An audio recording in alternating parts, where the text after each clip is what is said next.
Gracias por atendernos. ¿Qué tal, Ronnie? ¿Cómo estás? Muy bien.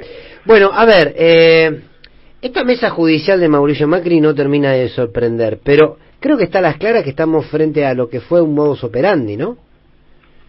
Claro, ha sido un mecanismo de persecución sistemática, ¿no? De opositores, es decir, esto realmente desde que tenemos justicia en gobiernos democráticos, en gobiernos constitucionales, es totalmente nuevo. Es decir, la justicia nuestra pudo fallar muchas veces, pudo ser parcial, etcétera, pero sobre todo la justicia penal, pero lo pudo hacer siempre buscando la impunidad de alguien, lo cual no está bien, pero bueno. Pero esas fallas, sí, podemos decir que eventualmente han existido. Pero en este caso es la primera vez que en un gobierno constitucional la justicia se dedica a ser un instrumento de persecución política de opositores. Esto sí no tiene precedentes en nuestra historia. Raúl, buen día. ¿Qué tal? Luciana Bertoya, los saludo. ¿Qué tal? Buen día, Luciana.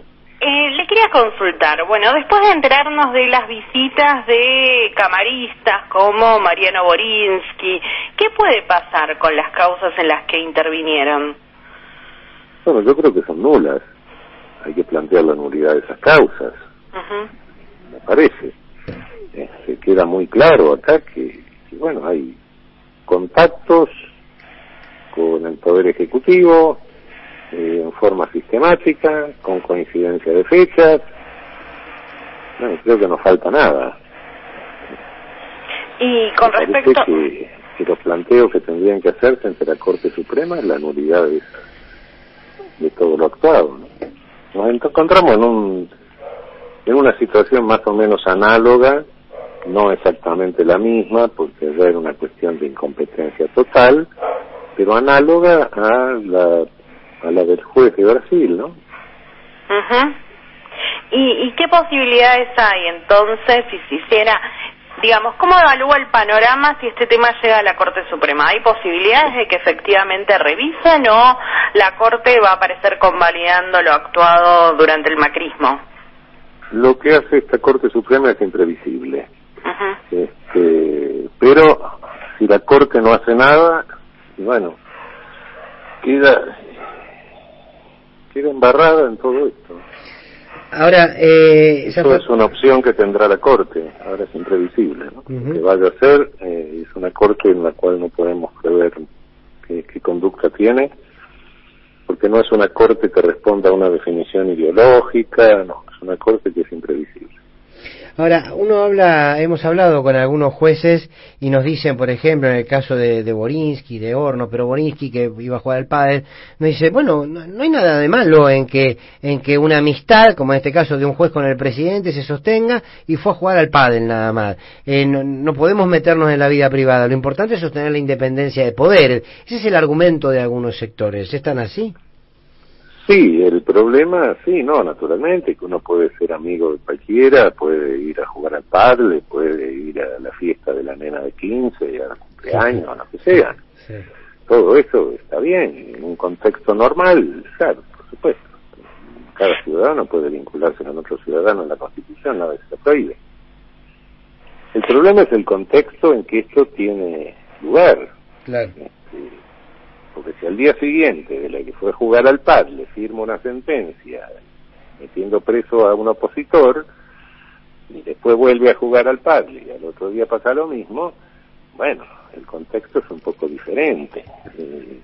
No hay conducta que en sí misma sea totalmente inofensiva, ni hay conducta que en sí misma sea criminal. Eso depende del contexto siempre, ¿no? Claro. Bueno, no sé, disparar un arma puede ser la práctica de un deporte.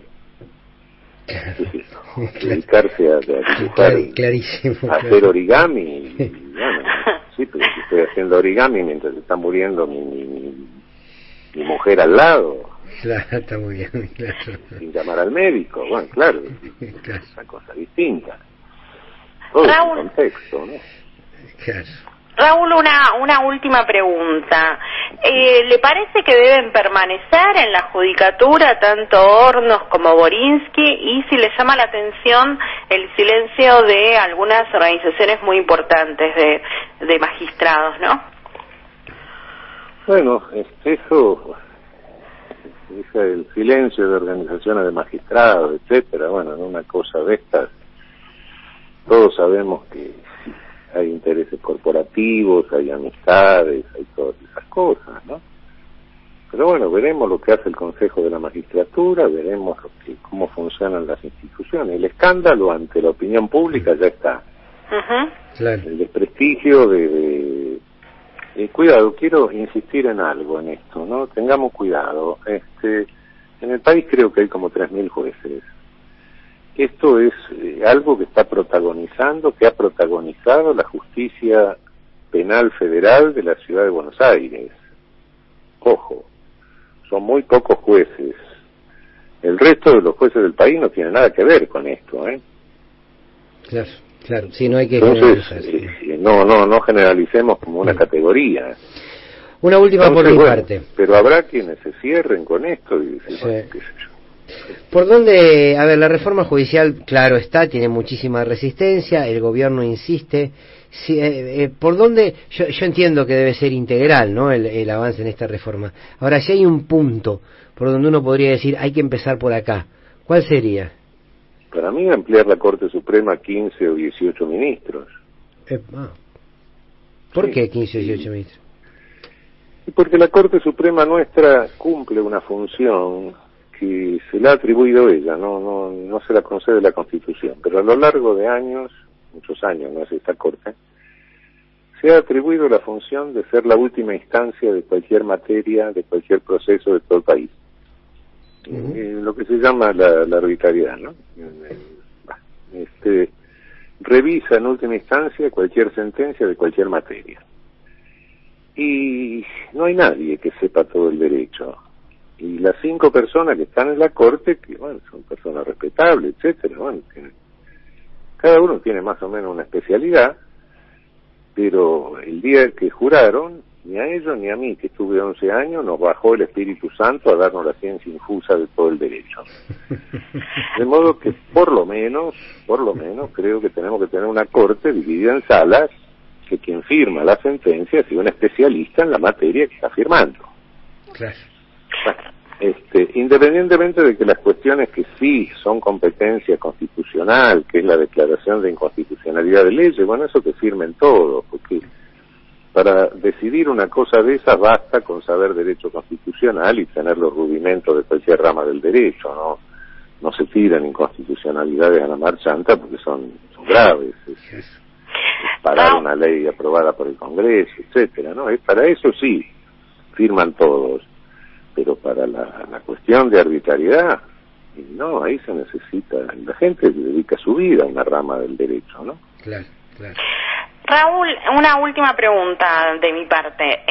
¿Qué hay que hacer con la reforma del Ministerio Público y, bueno, con este interinato tan largo de Eduardo Casal? ¿Cómo lo evalúa?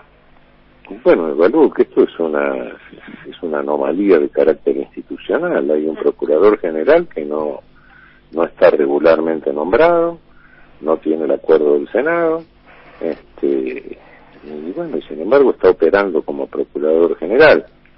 Está bien, esto podría ser una cosa provisional, pero si lo provisional se convierte en permanente, lo excepcional se convierte en permanente, y ahora resulta que el Ministerio Público está en cabeza de alguien que no está nombrado con la formalidad de ley, ¿no? Ha sido muy amable y muy claro como siempre, doctor Zaffaroni, un placer. Bueno, igualmente, un abrazo. Chao. Abrazo grande. Era el doctor Eugenio Raúl Zaffaroni dando su análisis, sus propuestas para esta reforma judicial y sobre todo para esta situación de la justicia hoy. No sé, Luciana, si vos querés hacer un análisis como cierre de esta charla.